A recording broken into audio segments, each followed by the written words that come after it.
Bonjour à tous, merci d'être aussi nombreux cet après-midi, ici pour ce débat sur l'avenir des révolutions arabes. Alors la question qu'on peut se poser naturellement, est-ce déjà l'hiver arabe après ce bien éphémère printemps? 2 ans après, la situation est bien différente et la tragique impasse en Syrie est là tous les jours pour nous le rappeler. La situation est bien différente de ce qu'elle était au moment de la révolution de Jasmin, en Tunisie puis en Égypte, où ces jeunes des classes moyennes, jeunes intellectuels, ces diplômés chômeurs, se mobilisant par les réseaux sociaux, avaient entraîné la chute des dictateurs, de cette Ceausescu des Sables, d'abord Ben Ali, ensuite Moubarak.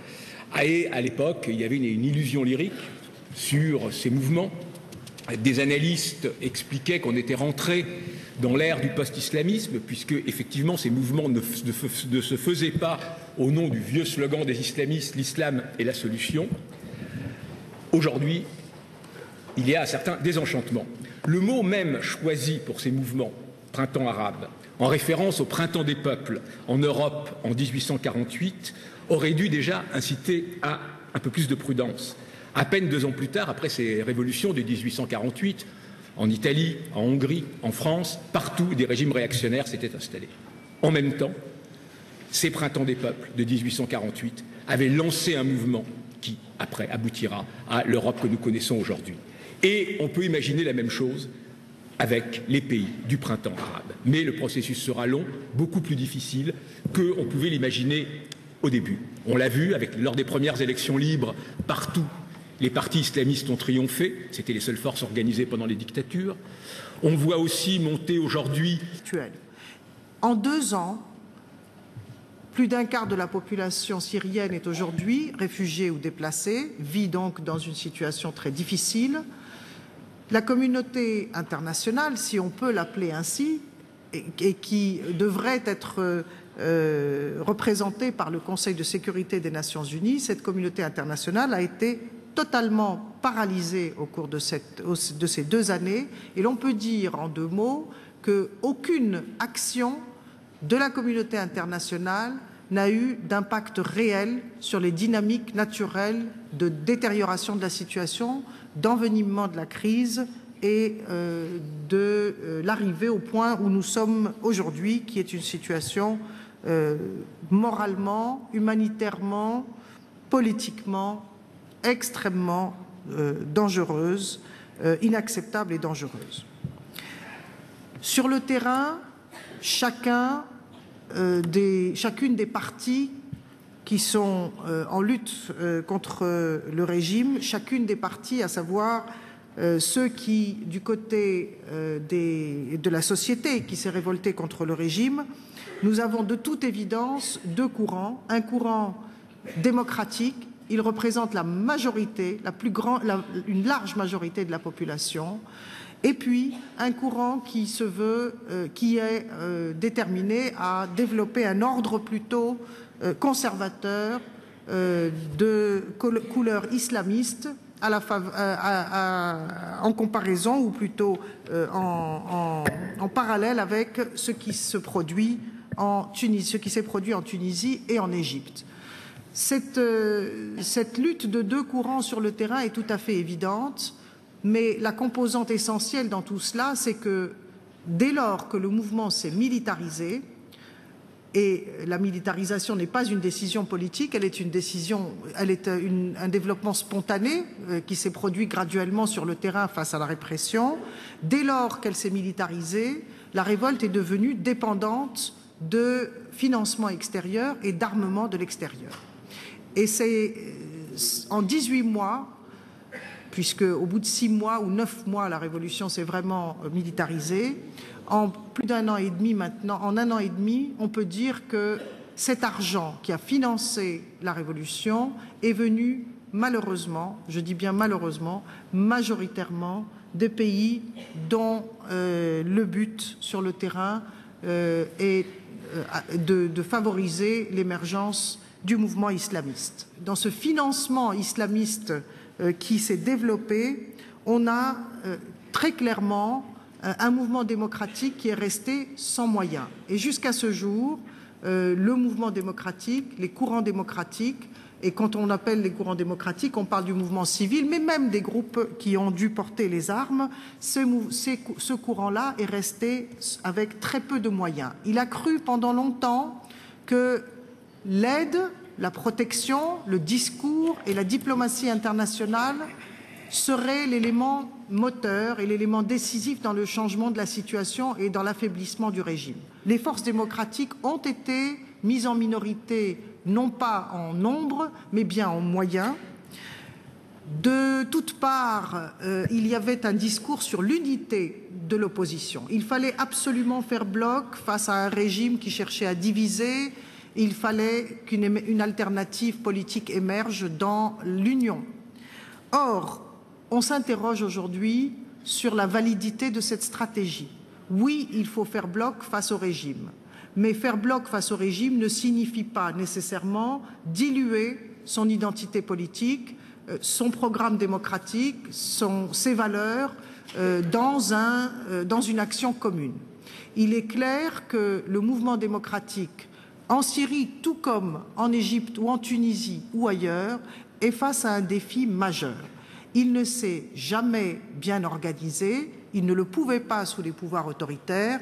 Le fait est qu'aujourd'hui, il est devant cette nécessité et cette urgence, je dirais, de s'organiser. Sur le plan des idées et des valeurs, ses valeurs sont claires, son identité est claire, mais c'est sur le plan organisationnel que le défi se situe. Si nous devons développer des stratégies de conquête du pouvoir, alors nous avons besoin d'une organisation de ces forces démocratiques, aussi bien en Syrie que dans les pays de la région. Nous sommes aujourd'hui dans un tunnel noir pour la Syrie. Je ne peux pas dire aujourd'hui quelle sera l'issue de la situation. Je peux seulement dire qu'en 2 ans, le manque de détermination que nous avons vu de la part des pays qui ont soutenu la revendication démocratique, ce manque de détermination a envoyé un message très clair à ceux qui soutenaient le régime et au régime lui-même.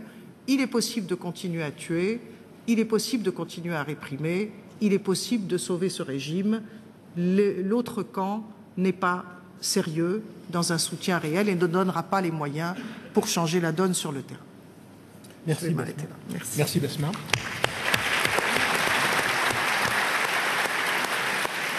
Sur les révolutions arabes, je dirais d'abord qu'il y a une diversité des situations. 2 ans après le début de ce processus, on pourrait grosso modo faire une sorte de typologie en 3 types de situations qu'il faudrait analyser en tant que telles. Il y a à mon sens d'abord les pays comme l'Égypte, la Tunisie et la Libye bien sûr, qui sont pratiquement dans une autre phase que celle d'abattre les dictatures, une sorte de post-révolution arabe, où ils sont confrontés à un autre type de problèmes, de difficultés sur lesquels nous reviendrons bien sûr. Il y a un deuxième type de pays, de groupe de pays qui tentent précisément d'en finir avec cette dictature. C'est le cas de la Syrie. On vient d'entendre cette intervention, j'allais dire presque tragique, difficile que vient de faire Basma.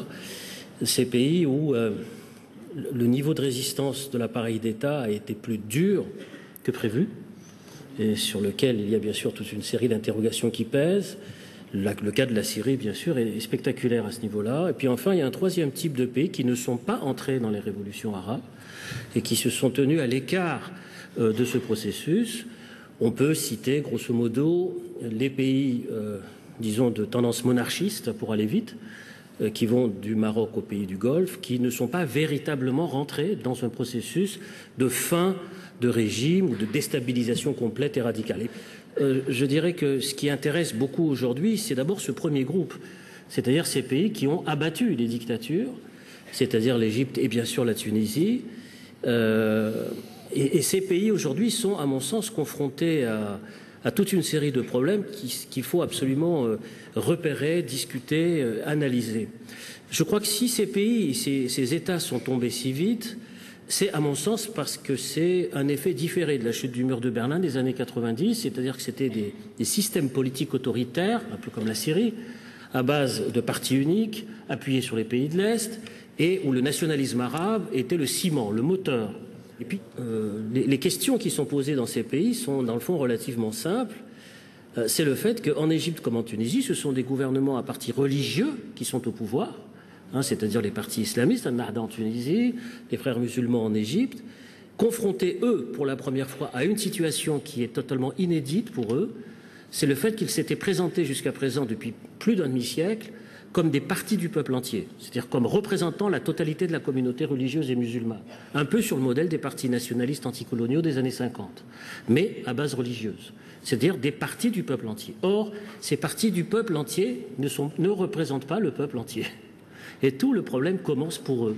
C'est-à-dire que ce qu'ils pensaient être eux-mêmes les représentants de cette unité sur la base de ce qu'on appelle la Oumma Islamia, s'est défaite dans les 2 dernières années. C'est-à-dire que nous sommes dans une situation où une partie de plus en plus importante de la société les conteste et les défie. Et ça, c'est un phénomène pour les mouvements islamistes totalement inédit, sur lesquels ils n'avaient absolument pas réfléchi. C'est-à-dire le type de complexité et de modernisation de société dans lesquels ils sont plongés aujourd'hui, et ils ne sont pas et ils ne représentent pas le peuple entier.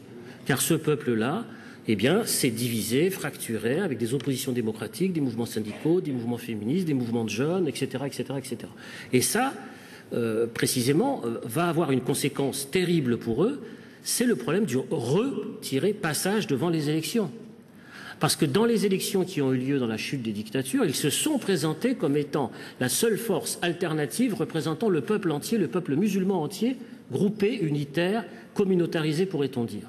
Or, précisément aujourd'hui, c'est cette notion-là qui n'existe que faiblement ou moins qu'avant.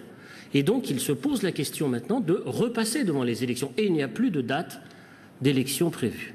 C'est-à-dire que la tragédie syrienne, à terme, elle pèse sur le moral, sur les sociétés, sur les mouvements démocratiques, y compris dans des pays comme la Tunisie, comme l'Égypte, etc. Parce qu'à terme, si on n'arrive pas à une solution en Syrie, si on ne sort pas de cette guerre, eh bien, c'est toutes les autres révolutions qui sont, entre guillemets, menacées, sous l'angle, tout simplement, de la fabrication d'États autoritaires, qu'ils soient religieux ou autres, mais d'États autoritaires. C'est-à-dire de garder le lien national, de le préserver, et préserver ce lien national, ce se fera soit par le recours à l'armée, c'est la tentation égyptienne qui existe aujourd'hui, soit par l'instauration de partis religieux forts et autoritaires. Mais de toute manière, la question qui est posée, c'est effectivement que ce qui se passe en Syrie ne vise pas à accélérer, disons, le processus de mobilisation dans le sens soit démocratique ou autre dans les autres pays. Voilà, c'est ces quelques réflexions que je voulais avancer. Merci Benjamin. Alors, Bernard Guetta, est-ce que la Syrie...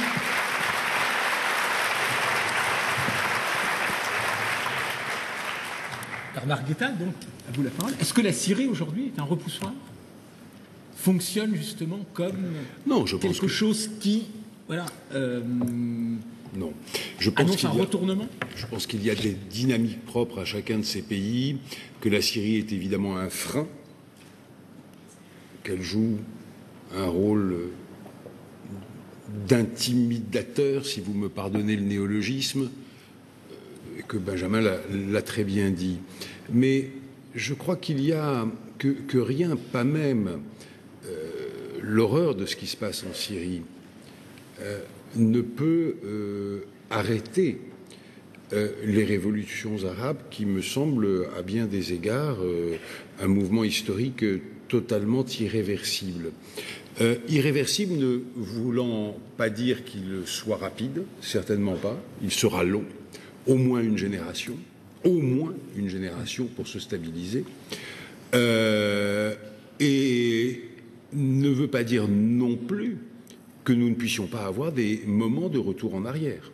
C'est une chose que j'envisage parfaitement. Mais pourquoi, et hélas, pourquoi est-ce que je dis mouvement historique ? Tout le monde n'est pas d'accord là-dessus, donc je dois bien m'expliquer. Premièrement, parce que la moitié, voire plus, des populations arabes ont aujourd'hui moins de 30 ans. Ce sont des sociétés incroyablement jeunes qui sont arrivées à l'âge adulte et à la conscience politique après la chute du mur de Berlin. Ça compte aussi. Deuxièmement, parce que Stora en a parlé, et je l'en approuve entièrement, les régimes post-coloniaux qui s'était formé après les luttes de libération nationale, étaient les uns des clients de l'Union soviétique, les autres des États-Unis. Enfin, en tout cas, d'un des deux camps de la guerre froide. Et chacun avait droit à la protection de son camp. Que ce soit l'Union et le bloc soviétique, les États-Unis et ce qu'on appelait le monde libre. Chacun tenait à ses clients. Parce que plus on avait de clients dans la région, plus on était puissant dans la région. Donc on n'allait pas en perdre un aussi facilement. Et après 89, tout cela est devenu bien relatif. D'abord, l'Union soviétique n'était plus là pour défendre son camp dans la région. La Fédération de Russie avait bien d'autres chats à fouetter et pas assez de force pour défendre les ex-clients de l'Union soviétique. Et le camp occidental, dans cette mesure-là précisément, regardait la protection de ses propres clients avec un relativisme tout à fait neuf. Souvenons-nous que bien avant la chute de Moubarak, les États-Unis exerçaient sur lui des pressions ouvertes et quasiment quotidiennes en faveur de l'ouverture politique, du pluralisme, du respect des droits de l'homme, de l'équité des scrutins électoraux, etc., etc. C'est le deuxième grand changement. Le troisième grand changement, c'est que les indépendances nationales, c'est le début des années 50. Les régimes qui en étaient sortis avaient évidemment la légitimité de l'indépendance nationale. Et Dieu sait qu'elle était grande. Et pendant très longtemps, de très nombreuses décennies, quelle qu'ait été la corruption, l'impéritie, les imperfections, pour être très très très gentil, de ces régimes, ils étaient quand même l'incarnation de la, à tort ou à raison, et peu importe, l'incarnation de la lutte de libération nationale. Or, je vous propose une comparaison. Les indépendances dans les pays arabes, aujourd'hui, évidemment pour les plus jeunes, mais même pour les autres, c'est ce qu'était le début du siècle passé pour la génération des années 60 dans nos pays. Je répète, c'est ce qu'était le début du siècle passé, même pas la guerre de 14, le début du siècle passé pour la génération des années 60. Autrement dit, c'est la préhistoire.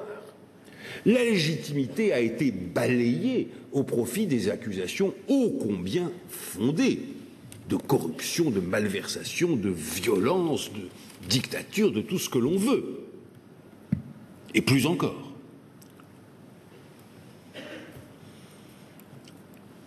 Quatrièmement, nous vivons dans un monde où l'information circule tant et bien que dans les pays arabes, autrefois si fermés au monde extérieur, qu'ils aient été d'obédience soviétique ou américaine, on sait comment on vit ailleurs, on sait ce que sont les libertés. On savait bien évidemment avant ce qu'était la liberté. Aucun individu ne l'ignore, aucune société ne l'ignore. Mais là, on sait ce que sont les libertés, c'est-à-dire le fait de vivre, comment on vit dans un pays libre. On sait ce que c'est qu'un débat avant une élection américaine, française, allemande, etc. On le savait beaucoup moins il y a encore 25 ans. Là, on le vit en direct. Et on vit en direct ce débat permanent, parfois totalement ahurissant et affolant, mais c'est une autre question. Mais ce débat permanent qu'il y a sur Internet et les forums sociaux, tout cela a totalement bouleversé l'ensemble des sociétés arabes, et c'est ainsi qu'on est arrivé à ces moments où une partie de ces sociétés, la jeunesse éduquée et culturellement parlant pro-occidentale, je dis bien culturellement parlant pro-occidentale, a fait tomber des dictatures que finalement très peu de gens ont défendues. Il ne faut pas oublier que autant l'Égypte, le Maroc sont des États très anciens, c'est même le moins qu'on puisse dire, C'est même le moins qu'on puisse dire. Autant la Jordanie, l'Irak, la Syrie, l'Algérie, d'une certaine manière, c'est beaucoup plus complexe. Et puis, comme je parle devant le spécialiste de l'Algérie, je me tairai. Mais la Jordanie, l'Irak, la Syrie, sans parler d'Israël, sans parler de la virtuelle Palestine, sont des créations qui datent des lendemains de la Première ou de la Seconde Guerre mondiale, dans le cas d'Israël et de la Palestine. À l'échelle de l'histoire, premièrement, ce n'est rien. Et deuxièmement, les grandes puissances coloniales de l'époque qui avaient créé ces pays, ces États, et qui en avaient dessiné les frontières, c'est-à-dire nous-mêmes, la France et la Grande-Bretagne. Nous étions à l'époque les deux grandes puissances mondiales. Il faut s'en souvenir, ça peut sembler un peu incongru, mais c'était la réalité de l'époque. Eh bien, ces deux grandes puissances ont dessiné ces frontières afin de tenir autant que faire se peut, que se pouvait, la situation, la balance à peu près égale entre elles-mêmes, mais surtout dans l'objectif commun de diviser pour régner, et qu'il ne puisse pas y avoir de réaction nationale contre eux. Et donc ils ont mêlé allègrement des gens qui n'avaient pas grand-chose à voir entre eux, si ce n'est que la plupart, pas tous, étaient arabes, et que l'immense majorité d'entre eux, pas tous, étaient musulmans. Ces États sont en train d'exploser. Peut-être qu'un mouvement va les rattraper, je n'en sais rien. Mais on me demanderait de parier mon prochain salaire sur la pérennité de ces États, je ne le ferai pas. Je ne le ferai pas. Ces États sont aujourd'hui incroyablement fragilisés. Par parenthèse, et Benjamin avait tout à fait raison de faire le lien, cela nous redit à quel point le grand débat qui fait rage en Afrique depuis les indépendances nationales, c'est-à-dire est-ce que ces frontières artificielles, les frontières des colonisateurs, peuvent tenir ou pas. Vous savez qu'il y a deux écoles. Il y a ceux qui disent oui, au fil des décennies, malgré tout, des sentiments nationaux et des États se sont créés. C'est parfois vrai, relativement vrai, mais parfois vrai dans certains pays. C'est loin d'être le cas dans tous les pays africains. Mais on avait oublié que la situation est exactement la même de ce point de vue au Proche-Orient. Merci Bernard. Merci Benjamin. Malheureusement, le temps est dépassé. Donc je vous remercie.